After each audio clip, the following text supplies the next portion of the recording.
Good afternoon and a very warm welcome to you all to this panel discussion, which is a part of the World Economic Forum's Jobs Reset Summit. My name is Sally Bundock. I am the moderator for this discussion. I work for BBC News. Depending on where you're watching us in the world will depend on when you can find me on BBC World News, but I'm in Europe for European time. I am the morning anchor, the morning presenter of the news, and my specialism is business and economics and finance, and I'm a regular attendee at the World Economic Forum in Davos, which I will miss not being there this January, I have to say. So that's who I am. I'll be moderating this discussion today, which will look at the WEF Future of Jobs report in more detail, which was released yesterday, of course, and discuss the global skills outlook scenarios for learning a reset. So we have got a fantastic lineup of panelists for you today. And before I introduce them to you, we have a short video to put this discussion into context. COVID-19 is one of the biggest crises of our time. It has impacted every single one of us, shaken our social systems, and disrupted every sector of our economies. The automation of work, combined with the global recession, led workers to lose their jobs at an accelerated pace compared to previous years. And this trend is expected to continue. The ongoing shift in the division of labor between humans, machines, and algorithms might displace 85 million jobs worldwide in the next 5 years, while 97 million new roles, ones that are more adapted to this new task distribution, may emerge. By 2025, companies expect to displace roughly 6% of their total workforce. 1 in 2 workers will need reskilling, and those remaining in their current roles will need to update 40% of their skill set to adapt to the changing labor market. There is a way to collectively benefit from these challenging times. Decades of research have shown that the most valuable asset of any economy or company is its human capital. Around the globe, companies are already experiencing a shortage in relevant skills for future roles and are investing in reskilling and upskilling their workforce. By 2025, organizations say they will train over 70% of their employees to ensure they can smoothly transition into the jobs of tomorrow. These include DevOps engineers, artificial intelligence specialists, digital marketing managers, talent acquisition specialists, and customer success specialists. It will take on average between 2 weeks and 5 months for workers to pick up new skills, allowing them to move for the New Economy and Society, and is a member of the managing board at WEF.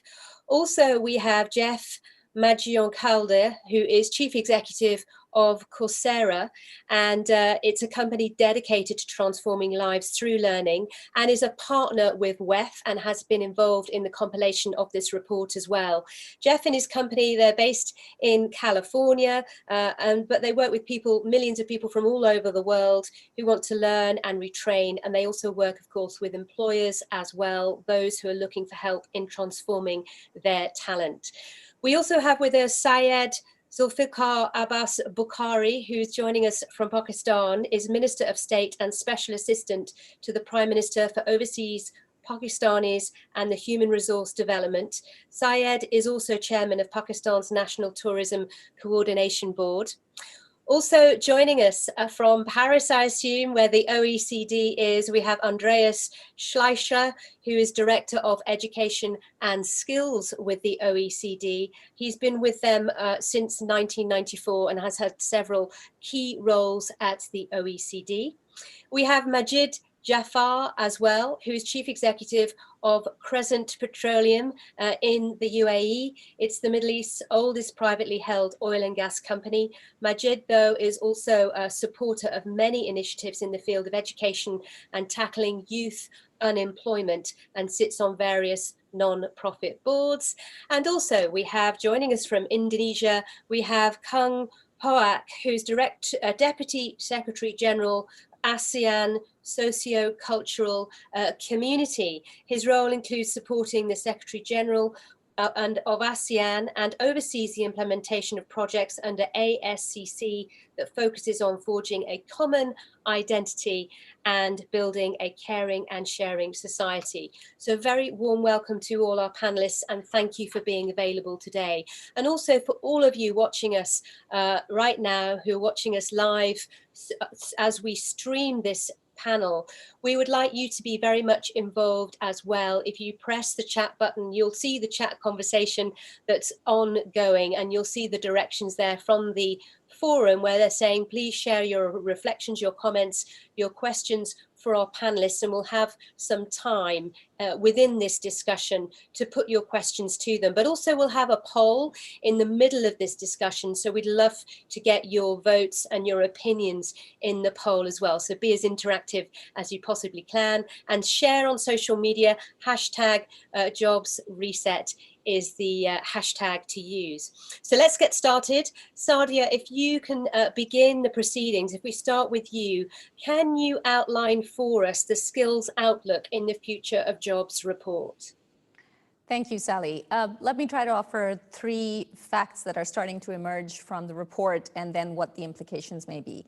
The first is that regardless of whether certain roles are growing or declining, if you take the average job, in just the next 5 years alone, 40% of the core skills in that job will change. That roughly means that about half of what each of us is doing today will look very different in just 5 years' time. This applies across the board as an average across all jobs. The second element is the types of skills that are going to be important again in the next 5 years. So analytical thinking and innovation, active learning and active listening and learning strategies, technology use and monitoring, creativity, originality, and initiative.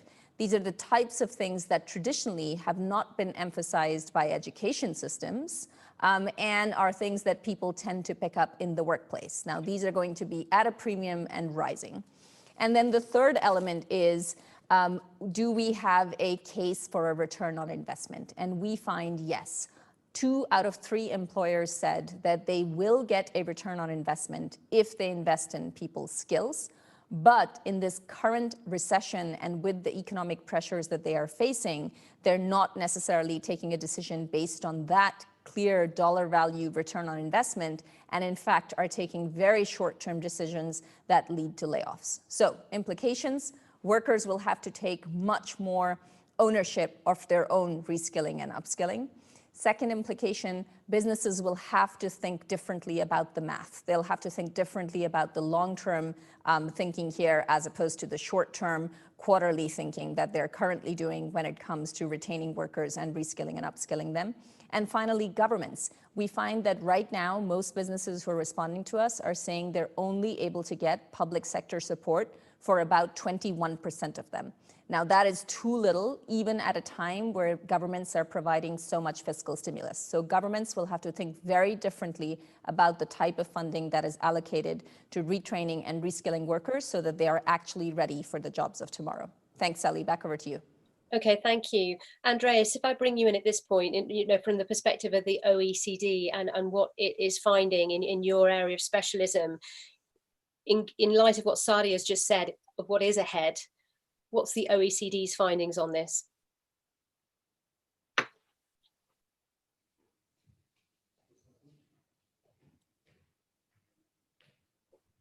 Sorry. Yeah, I think the biggest dilemma for education, at least at the foundations, is that the kind of things that are easiest to teach and maybe easiest to test have also become easiest to digitize, to automate. Now, the world simply no longer rewards people just for what they know. Google knows everything. It rewards people for what they can do with what they know. And state-of-the-art knowledge, of course, is always going to remain somewhat important, but success in education is no longer just about reproducing knowledge. It's about extrapolating from what we know, applying our knowledge creatively in novel setting. In fact, I think the report from the WEF captures those things really, really well. It's about, can you think like a scientist rather than, do you know a specific formula and equation? The social and emotional skills are becoming so much more important. I mean, these are the ones that complement the artificial intelligence that we created in our computers actually best, and we're weakest in developing them. So education is no longer, should no longer be just about teaching people some things, but about providing them with a kind of reliable compass and the navigation tools to find their own way.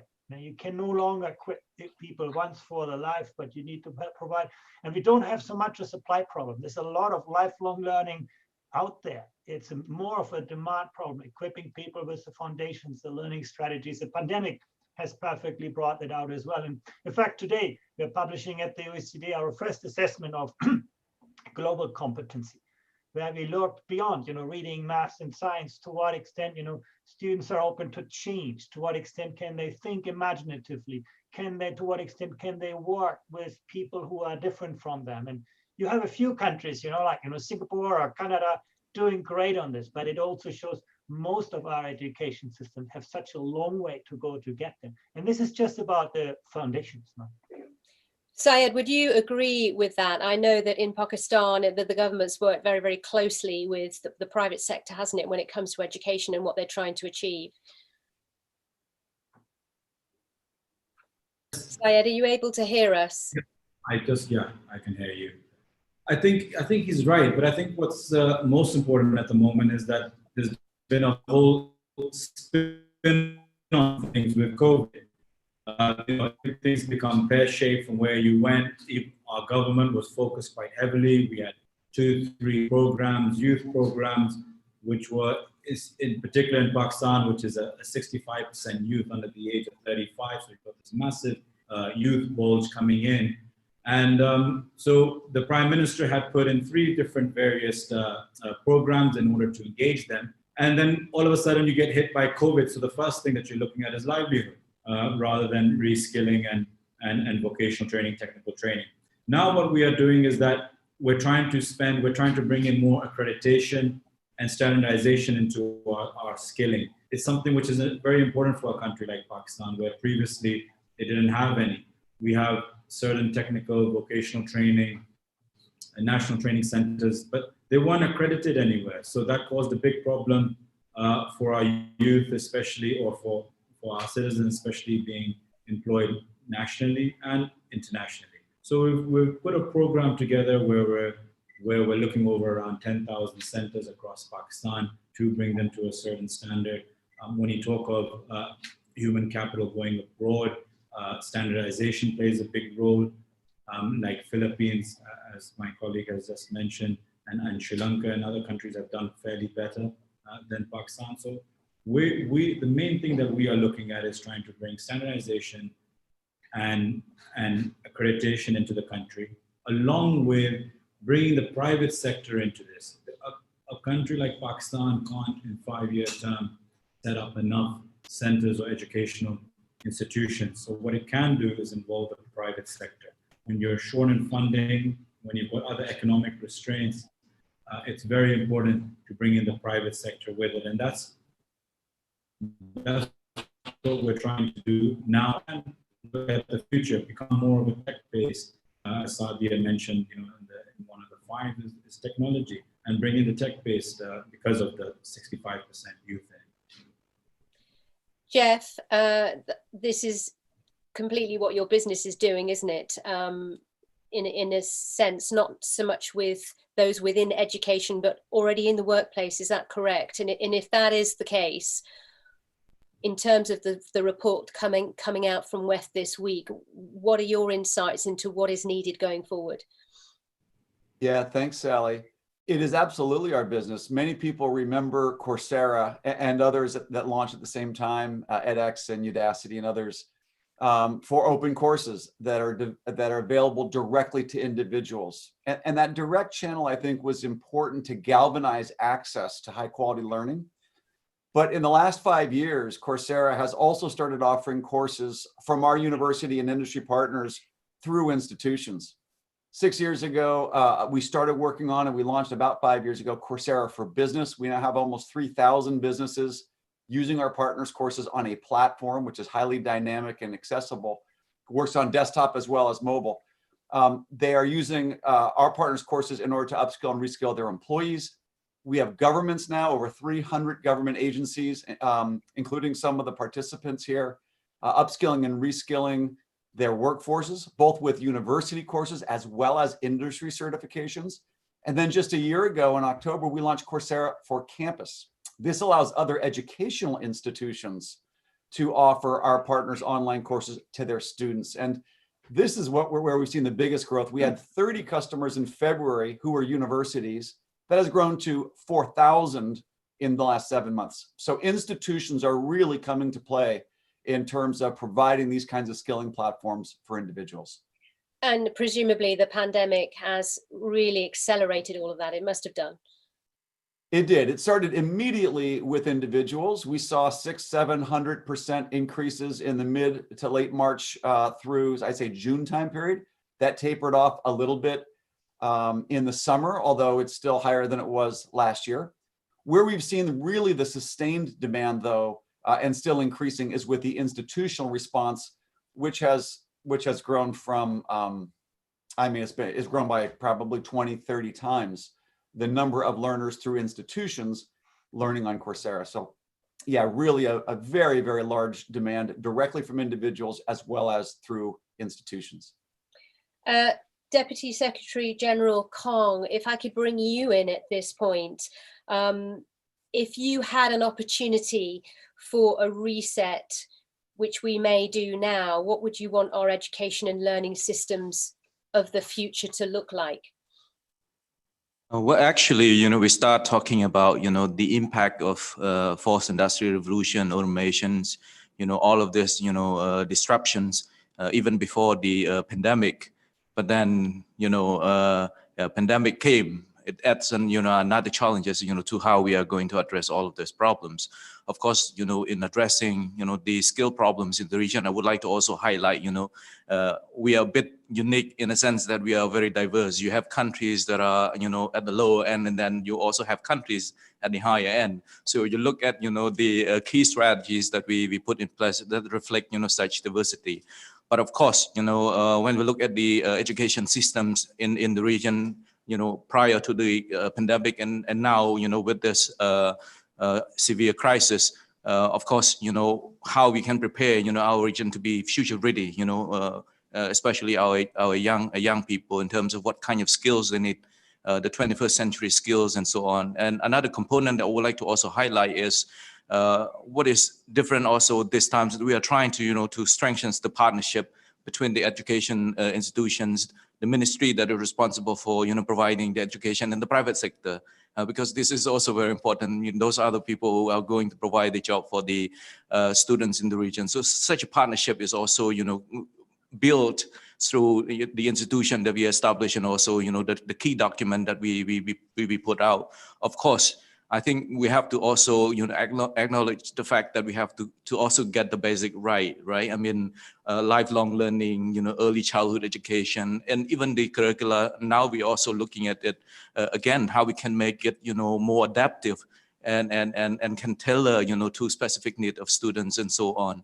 So all of this, combinations of how we are going to, see ourselves in the next 5 or 10 years in terms of the skill prospects, but also how we can, continue to strengthen, our foundations in terms of, the kind of education that we are going to provide to our people. Of course, we want to make sure that they have all of this new skills and so on, so that they can, adapt to the kind of, works in the future. But at the same time, we have to ensure that they have the literacy skills, they have the, numeracy skills. So these are, some of the basic skills that we want to make sure that they have it before we, kind of, imagine further to, other sets of skill. But of course, we are doing all of this at the same time. And, the strategies are also, kind of tailored depending on the situation of the member states as well. As I mentioned, they have different level of development. You have Singapore, but you also have Laos, Myanmar, so we have to be practical when it comes to, what kind of policy we advise our member state. Yeah, I must admit, you're absolutely right. You probably have got one of the most diverse regions in terms of, the economic challenges and all the other challenges as well, and the changes that is going on. Majid Jafar, from your perspective, with the COVID pandemic, one of the outcomes has been, of course, one of the terrible consequences has been millions of people are now finding themselves out of work, and quite a large proportion of those are young people. Now, you do a lot of work when it comes to youth unemployment. In terms of this report that's come out, in terms of a reset, what can we put in practice for the young, those who are out of work? And in some countries, youth unemployment is extremely high. So in our region, in the Middle East, it is the highest in the world, unfortunately, 30% according to the World Bank, and climbing. And it's even worse in female youth unemployment is 40%. So it's been a chronic problem, and now it's become even more of an acute crisis, where on top of all the conflicts, refugees, displaced people we have in our region, we now also have the COVID crisis. And it's hitting young people harder, and it's hitting developing countries harder around the world. So we've found that through looking at all the research, 3 key areas of skills which are lacking and in the public education system that we have in the region here and in many developing countries is English language skills, basic IT skills, and soft skills. And we have the strange situation here in the Middle East where for many years now, companies are trying to recruit and complaining they can't find the right skilled labor, and yet there's high youth unemployment. So there's a mismatch clearly between what the modern job market requires and what the public education systems are providing for the graduates. So reform of education systems is absolutely important. I totally agree, but that's a generational challenge, and it's not easy in many of these countries. So we try to think, what can we do now, using the online, using the fourth industrial revolution tools? And so we partnered with IDRAC, which is the massive online open course platform of the Queen Rania Foundation and the British Council, to create a bespoke course that we call the Career Readiness Track in these 3 key areas: English language, basic IT skills, and soft skills. We launched it earlier this year. It was building on an excellent initiative we did in partnership with the World Economic Forum, with Saudi actually, a few years ago, but we thought we'd scale it up. And we launched it earlier this year. We targeted 500,000 young people across the Middle East and North Africa. And we're very pleased to see that already, as of now, we've had over 240,000 registrants. So the appeal has been high. And this is, one example of ways we can help young people who are trying to get onto the career ladder.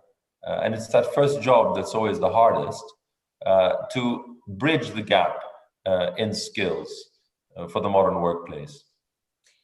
And in terms of government involvement, getting the attention of government, because this is a tricky thing right now with COVID happening, with many economies in recession, there is so much pressure on government, especially the money is just pouring out of its coffers as well. So what are you finding in terms of support and a listening ear in government in terms of what they need to do? So for our particular initiative, we didn't ask for any government support. It's totally private sector and these non-profit organizations with whom we're involved. This is the beauty of an online open course platform. You go direct to the users. You don't need to rely on schools and universities. And actually we're targeting those of university age and post-university age who are already, who are really the key segment when it comes to youth unemployment. Definitely government's role and tackling the reforms in the education systems, as we heard from my other co-panelists, is very important.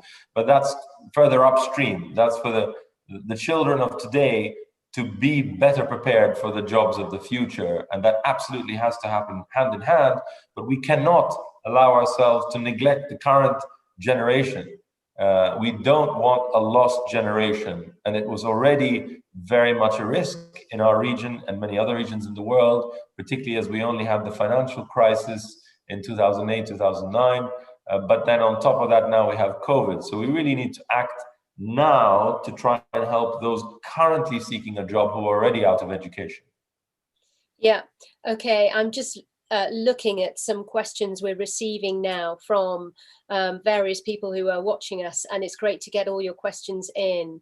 There is a question here about the global education system and how governments in the developing world can help improve early childhood education to help shape the future of society. Private sector in every country is working hard on this while governments are staying behind. That is Mohammed Taher, who's put this to all the panelists. Sadia, what would you say in response to that question? I think the framing there is correct in the sense that there has been some focus on trying to reform education systems, but as I'm sure Andreas and many others would agree, much more needs to be done to upgrade those systems. However, when it comes to lifelong learning and adult retraining and reskilling in particular, that's where there really is a vacuum. There are 3 billion people in the world's workforce who will not go back to basic education systems. And as we just heard from Majid, that is where a lot of the focus needs to be if we want to ensure that as a revival comes back into the economy, as the jobs market gets more dynamic again, we use this current window of opportunity to actually give people the right kinds of skills. Now, at the World Economic Forum, we are aiming to work with multiple governments to actually set up the kinds of public-private collaboration systems that allow for this to happen. It won't be from government alone, it won't be from business alone, but if we bring those two sectors together and provide a lot more online learning and training, this can work. And we have 10 countries at the moment that are doing such experiments. We'll announce a bit more of that later on today, but it's become very clear that you need a model like that to be able to accelerate that kind of adult reskilling.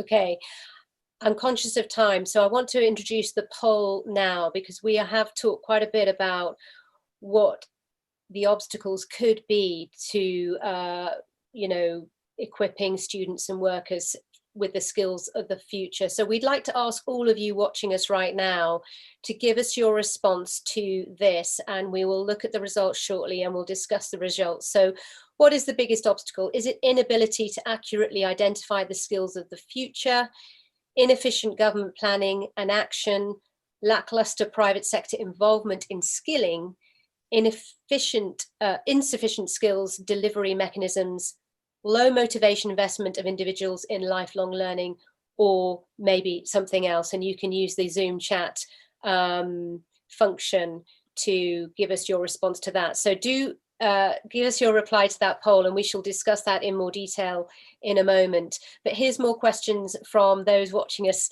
at the moment. We've got Miss Miroslav Dragonov, who is in touch and says, do you consider as the most necessary to upskill all tech workers now and in the next 5 years with people's and soft skills? And what is the best way to do so according to you? So if I can put that to you initially, Jeff, what do you consider as, is it necessary to upskill everyone? All tech workers, should they be upskilled? Should they be retrained in areas such as soft skills?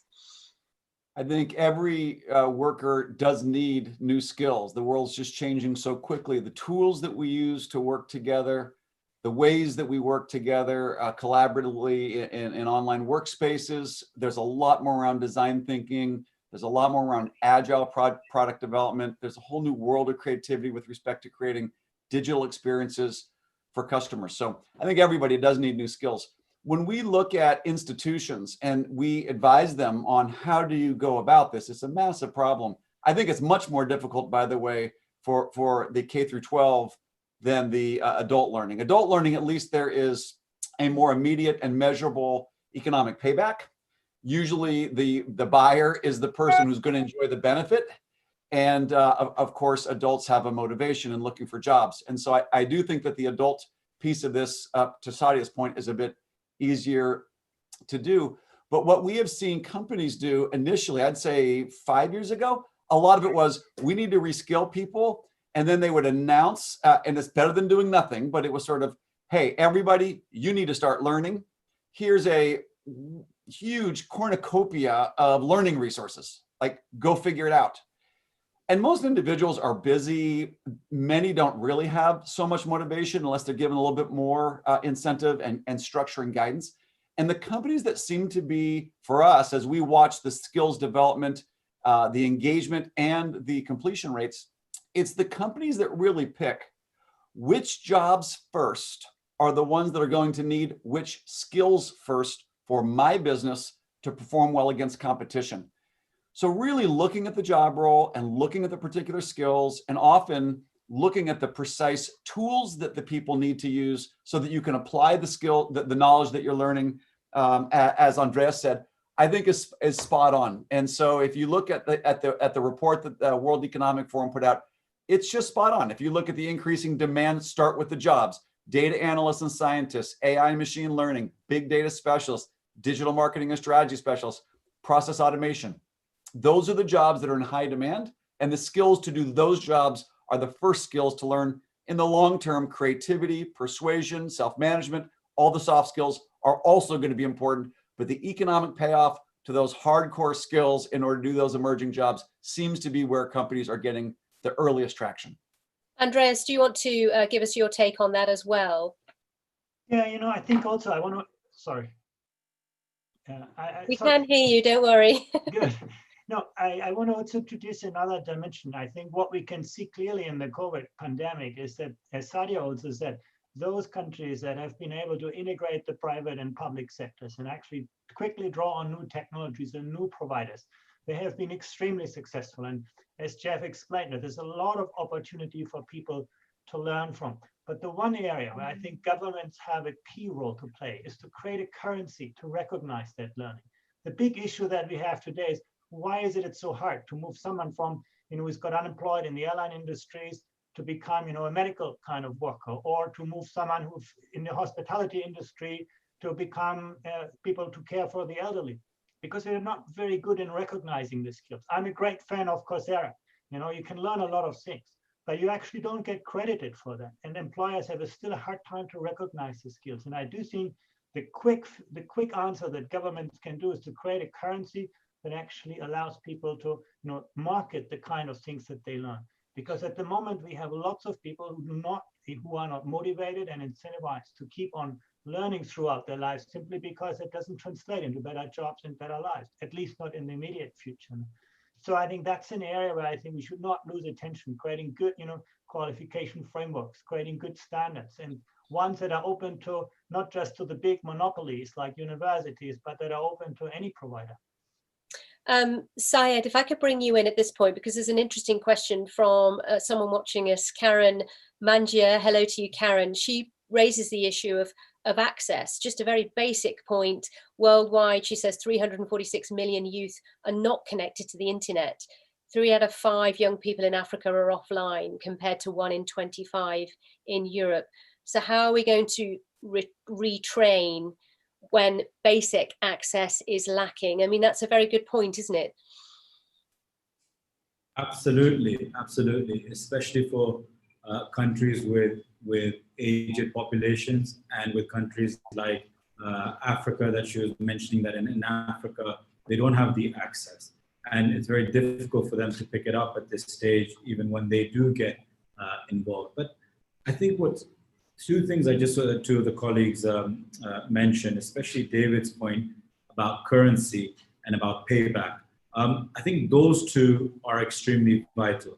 Reason being is that governments or the private sector only get involved or only try to do things based on their payback. If you look maybe 20 years ago, you wouldn't see someone with an environmental degree going into banking. But as time progressed, you see people coming into the banking sector and others that are from they have different degrees and bachelors. That's because there's been a paradigm shift towards doing that, and they look at how well you've done in your region.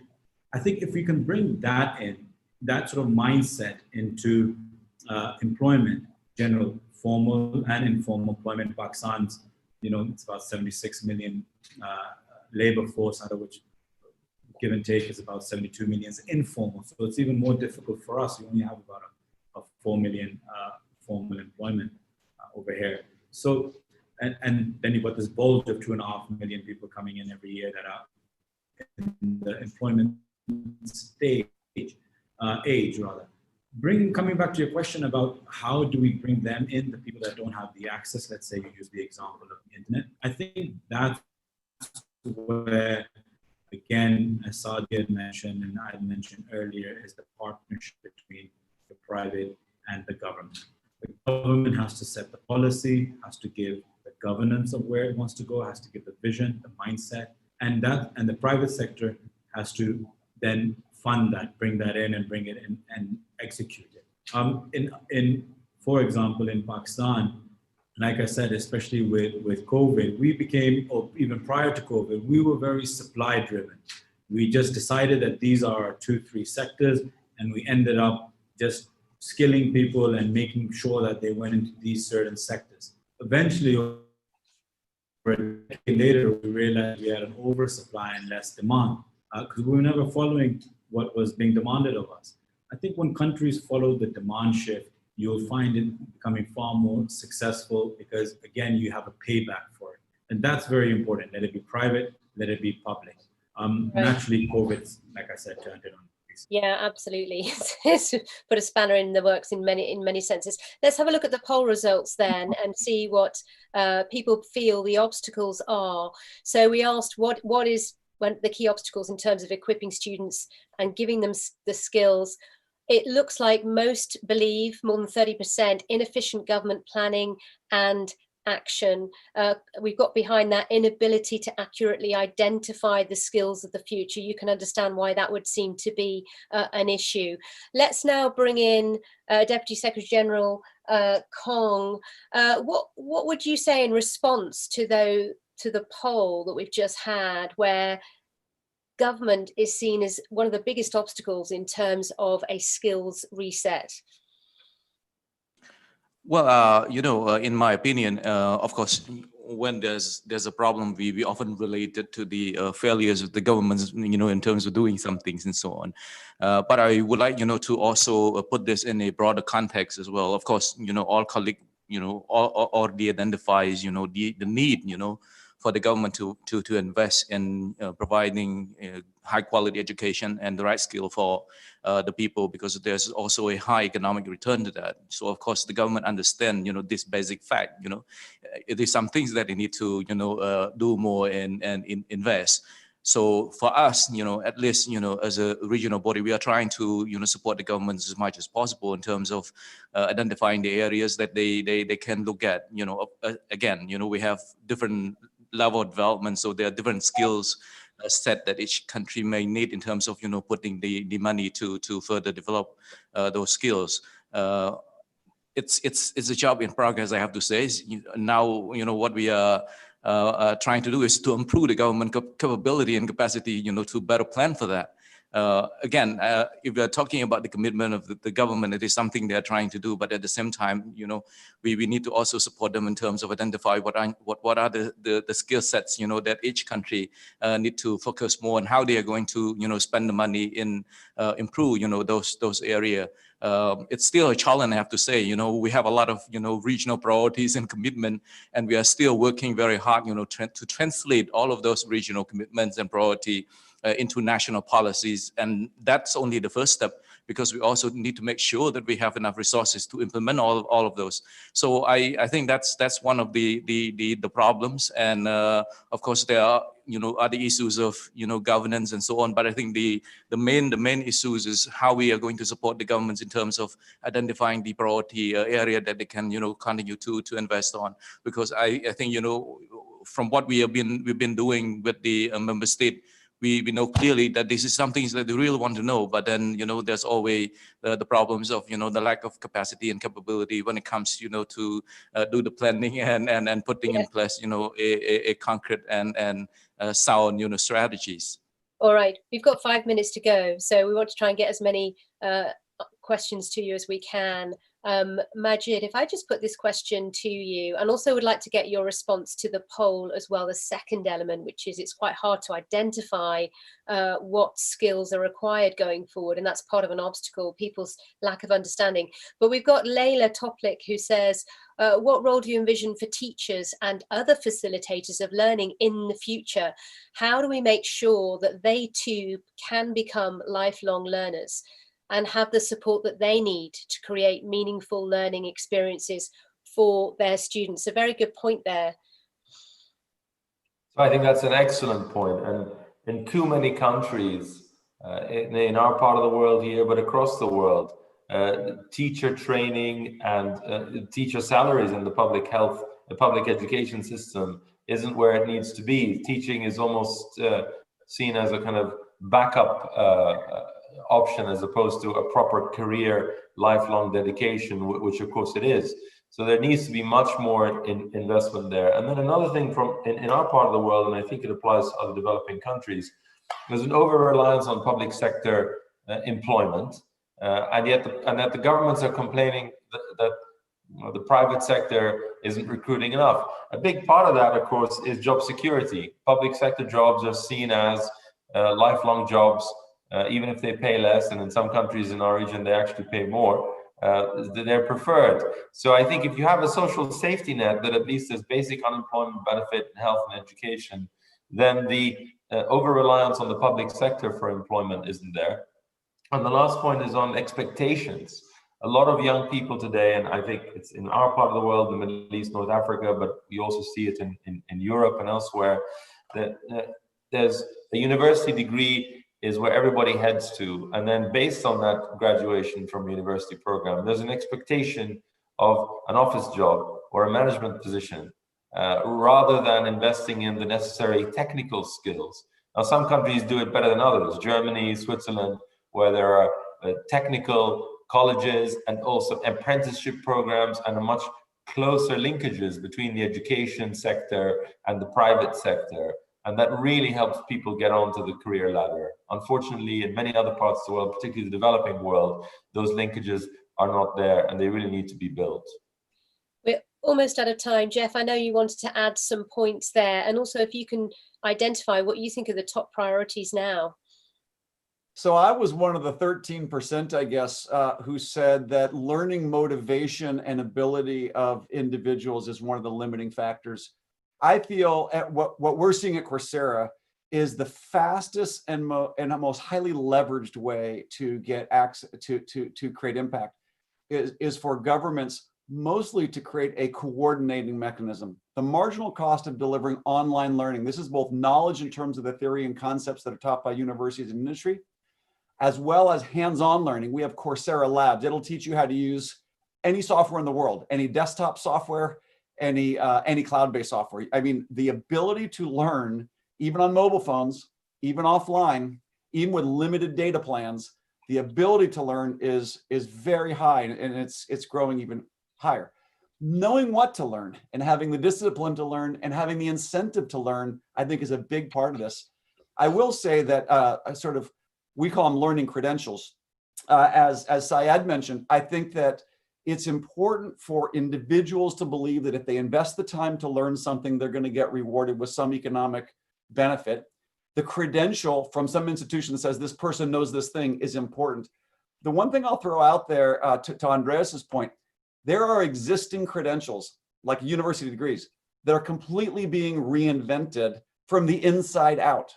Universities, thousands of universities are now offering, we've had 20 million course enrollments in 7 months among students in universities using courses on Coursera online to earn their college degree.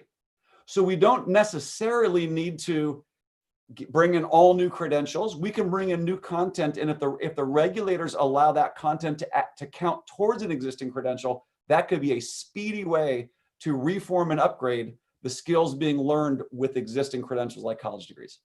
All right, and we're going to have to end it here, I'm afraid, because we are now out of time. So I would just like to say thank you so much to all our panelists for sharing your thoughts, your expertise, your experience with us this afternoon. And thank you also to all of you who've been so active in the chat room and sharing your thoughts and your questions. Do keep it going, keep this conversation going as the day continues. But now I'm going to say goodbye from us all, and again thank you for your attention, and let's continue this very, very important conversation, and let's hope that the increase in understanding and the identification of priorities will help us all upskill in the future. Thank you all so much. Thank you. Thank you.